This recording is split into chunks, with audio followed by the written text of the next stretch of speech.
एक छोटे से गांव में होली का उत्सव चल रहा था। लोग एक दूसरे को रंग लगा रहे थे। होली खेलने के बाद अगले दिन गांव के लोग अपने अपने काम में लग गए। कोई अपने खेत में काम करने चला गया, तो कोई शहर जाकर अपना काम करने लगा और कोई फल सब्जियां बेचने चला गया। रोज की तरह रामू का लड़का चंदू स्कूल नहीं गया और नदी के किनारे जाकर टाइम पास करने लगा।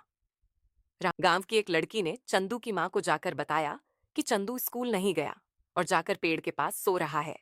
रामू की मां उसके पीछे पीछे गई और उसे पीटकर घर ले आई। फिर उसे बहुत डांटते हुए कहा, अरे चंदू, अगर स्कूल नहीं जाना तो खेत चला जा, अपने बाप के साथ के खेतों में काम किया कर। लेकिन चंदू ना तो घर का कोई काम करता था और न ही स्कूल जाता था। चंदू बहुत बिगड़ गया था और रोज नई नई शरारतें करता था। गांव के लोग भी उससे बहुत परेशान हो गए थे। दिन बीतते गए और चंदू की शरारतें भी बढ़ती गईं।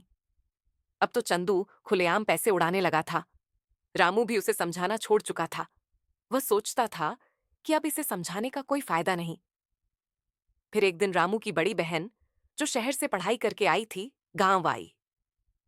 रिम्पी बहुत ही होनहार और समझदार लड़की थी। वह गांव के लोगों से अच्छे से मिलती थी। गांव के लोगों ने उसे चंदू की हरकतों के बारे में बताया। रिम्पी को यह सुनकर बहुत गुस्सा आया। फिर रिम्पी को गोए के सरपंच ने चंदू की हरकतों के बारे में बताया कि कैसे चंदू ने सभी गोए वालों को परेशान किया था। रिम्पी को यह सुनकर बहुत गुस्सा आया और उसने चंदू को सुधारने की ठान ली। लेकिन उसने चंदू को कुछ नहीं कहा, क्योंकि वह उसे डांट कर नहीं सुधारना चाहती थी। एक दिन रिम्पी ने चंदू को कुछ पैसे दिए और कहा, मुझे एक किताब की जरूरत है, क्या तुम ला दोगे? लेकिन चंदू ने उन पैसों को खाने पीने में उड़ा दिया। अगले दिन रिम्पी ने फिर से उसे पैसे दिए।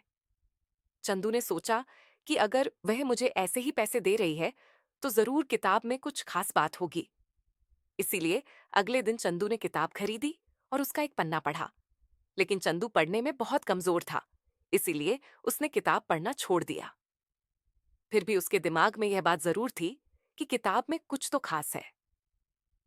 अगले दिन जब रिम्पी किताब पढ़ रही थी, तब चंदू उसके पास बैठ गया। किताब में एक पिता और मां के अपने बच्चे के लिए प्यार की कहानी चल रही थी। रिम्पी ने चंदू को बड़े ही लगन से वह कहानी सुनाई। चंदू ने सोचा कि मेरे माँ बाप भी मेरे बारे में कितना सोचते हैं। इसके बाद रिम्पी रोज उसे अलग अलग कहानियां सुनाने लगी। जब रिम्पी की छुट्टियां खत्म हुईं, तब तक चंदू स्कूल जाने लगा और अपनी माँ का घर में और रामू का खेत के काम में हाथ बटाने लगा। चंदू पढ़ लिख कर एक शिक्षक बन गया। अगर आपको हमारी स्टोरी अच्छी लगी हो तो लाइक शेयर कमेंट जरूर कीजिए। धन्यवाद।